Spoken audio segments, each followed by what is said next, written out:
Super Coop! We're saved! Soup Scoop! Well, if it isn't Super Coop!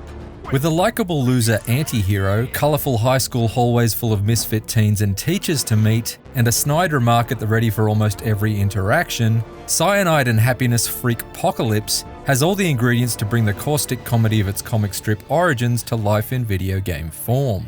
But while this adults-only point-and-click adventure initially resembles South Park: The Stick of Truth minus the turn-based fighting system, the combat isn't the only thing that it's lacking.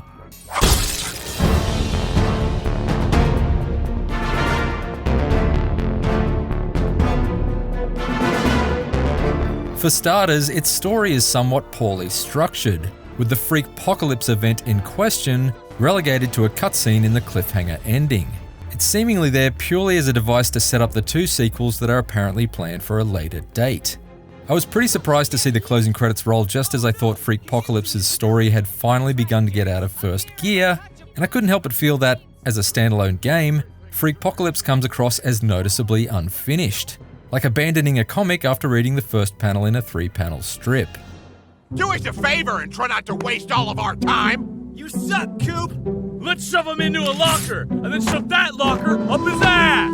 For the vast majority of its brisk 4-hour runtime, Freakpocalypse's plot centers around social outcast Coop McCarthy and his quest to avoid bullies, woo his crush, and perform odd jobs for his grandma, whose raging libido is played for cheap laughs. 1 second, my brain is repressing this conversation from my memory. That's not to say Freakpocalypse isn't genuinely funny at times, and certainly I got a kick out of the mixed metaphor-riddled pep talks from Principal McNally. You could pass, or you could go for that 3-pointer, but that wouldn't make you a team player, and if you don't pass, you fail. Not to put you down, but are you picking up what I'm putting down? And the freestyled song lyrics of the guitar-strumming Warren Wonderwall lurking outside of the school. Dead dads are better than drunk dads who beat you up and make you eat ants out of the garden. It's also endearing that desperately asking a character to be Coop's prom date is an option in just about every dialogue tree. Will you go to prom with me?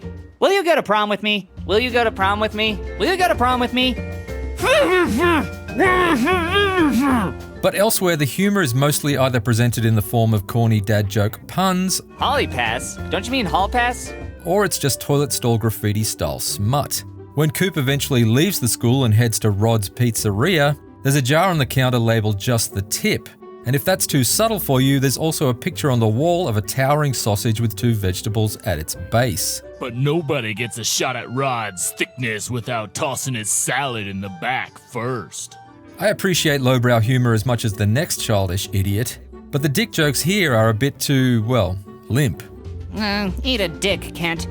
I'll eat your dick, you gulch muncher! So too are the puzzles, which are far too basic to even tease your brain, let alone wrestle it into a headlock and give it a rigorous noogie. Look at me, opening the attic door. I'm a big boy now. When the school janitor's closet is locked, you go and speak to the janitor, who tells you the keys are in the boiler room, and sure enough, they are. That's it. Puzzle solved.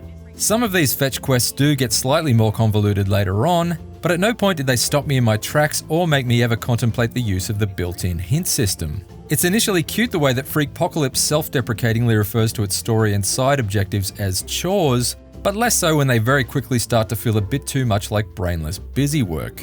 That's a damn good spot for a flyer if I do say so myself. Not only are Freakpocalypse's puzzles overly basic and lacking in variety, but there's also a slight clumsiness to how you progress through them. Early on, I'd already stumbled upon a rope and pulley and combined them to lift up a classroom desk to uncover a missing library book before I'd even encountered the librarian to task me with finding it. This meant that when I eventually did visit the library and open an initial dialogue with her, she sent me to search for a book that I was able to return to her instantly, which came across as an unintentionally comedic exchange. Where the hell could I possibly find a missing carpentry book?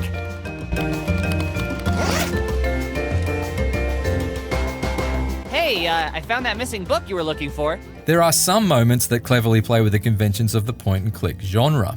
When you try and drag a USB thumb drive from Coop's backpack to the printer in the principal's office, for example, it doesn't fit at first attempt and returns to his inventory upside down for you to try and use again. Because that's literally the experience of inserting any USB device into any USB port ever. I guess I must have had it right the first time? Gah! but such inspired instances are rare, and despite there being an abundance of objects to interact with in every corner of Freakpocalypse's vibrant small town setting, the general lack of surprise means it's mostly all click and no point. So, do I push your buttons? Call me. You saved us, Super Coop! Will you go to prom with me? You saved us all, Super Coop. Way to put your mind to it. Cyanide and Happiness Freakpocalypse is a short and disappointingly simple point-and-click adventure. While diehard fans of the comics will likely get some joy out of interacting with familiar far-out characters like Shark Dad and Señor Cleanfist, Did somebody say dirty? Holy crap! there's little else to latch onto beyond that shallow novelty, and the humour throughout is patchy at best. While Cyanide and Happiness Freakpocalypse certainly nails the look of a comic strip, its plot and puzzle solving are also every bit as paper thin. For more IGN reviews, check out our verdicts on Stronghold Warlords and Monster Jam Steel Titans 2, and for everything else, stick with IGN. Why is the Cyclops such an effective teacher? Well, I can only assume it's his passion for education, but let's see. Because he only has one pupil. It's the eye! It's the one eye! 'Cause he's a